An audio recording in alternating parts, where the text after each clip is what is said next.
Going on to Jerome's. So the Minnesota Vikings had a great trio of safeties in jumping Josh Metellus, the legend Harrison Smith, as well as Camryn Bynum. Just brought joy to the world, all the boys and girls, and Bynum was fantastic. A ball hawk, had a career year in 2024, and all the turnover sellies, all that stuff, a big reason why the Vikings were number one in turnovers. But the business is the business. Beasley signed for a mint with the Colts. Respect, go get paid, Beasley. Also, congratulations.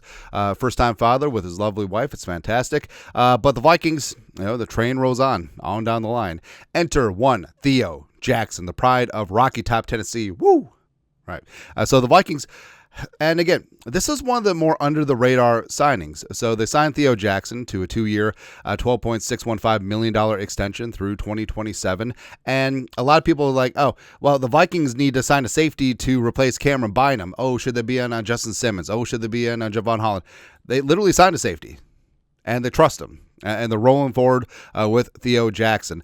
And long story longer, Brian Flores fed the local media jackals on Tuesday, mandatory minicamp, and asked specifically about Theo. Like, he was very effusive in the praise, which Flores isn't really a big praise guy. I'm just playing. Anyways, he said this about Theo on Tuesday. Theo's been great, and that's something we've been saying for 2 years. I think he's steadily built his communication skills, his techniques, his fundamentals, his disguises.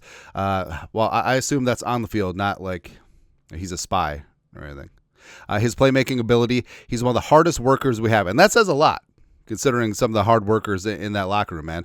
It wasn't easy to let go of Beasley. It was obviously a critical piece, but we also felt confident that Theo could step into that role, play at a good clip, and now he's shown that so far. It's very early, and it's in its very early stages, but we're just constantly trying to build foundation of communication, camaraderie, fundamentals, high football IQ, and he's there in all those areas. And the Vikings, I've said this ad nauseum, feel good about corner, specifically feel good about safety as well. And I know this is probably the swan song for Harrison Smith, but also, the 3 safety look doesn't have to be permanent for Flores. He brought it in, didn't really run it with the Dolphins, didn't really run it with the Patriots, but he came into the Vikings and said, okay, I have 3 starter level safeties, the 3 of the best 11 players. We're going to run 3 safeties. I'm going to turn Josh Metellus into a nebulous defensive player, right? But he doesn't have to do that going forward. So carry on my Jayward Son or Bubba Bolden or Michelle Powell or moving Jeff Okudah to safety. If that doesn't pan out and Harrison retires, roll with Theo and Josh Metellus, who deserves an extension, by the way, and just go from there. Have Diamond Dallas Turner, AVG, and Jonathan Grenard on the field all at the same time, which I think you're going to see a lot of this year as well, right? So now he'll just have 3 edge rushers on the field as opposed to 3 safeties, right? But Theo Jackson coming out of Tennessee, Rocky Top, go get him. Originally was a 6th-round pick by the Tennessee Titans, but the Vikings picked him up off of the Titans practice squad, and he's made an impact whenever he's been on the field, whether it's been training camp, whether it's preseason, whether it's his sparse time on the field as a defensive player. And obviously the Vikings have seen plenty where they're just like, all right, Camryn Bynum, got paid $50 million a year, a major piece, borderline Pro Bowler, but it's okay. We feel good with 2.6 in Theo Jackson. So I think that's where the Vikings currently stand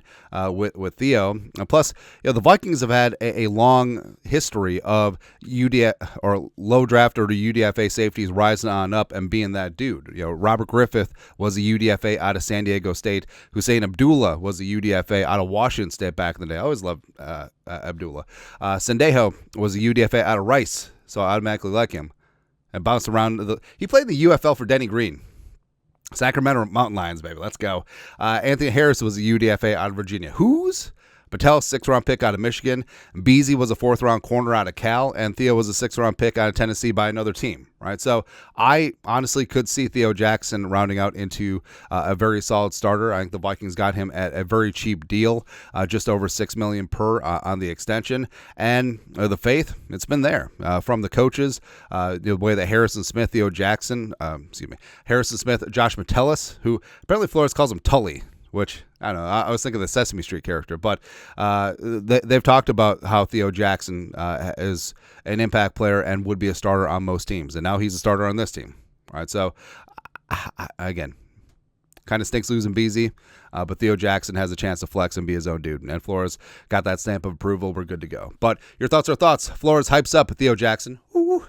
It's also for real, just like Donovan. Let us know your thoughts. Our thoughts, comment section. You guys are the best you know what to do. Skol, production value.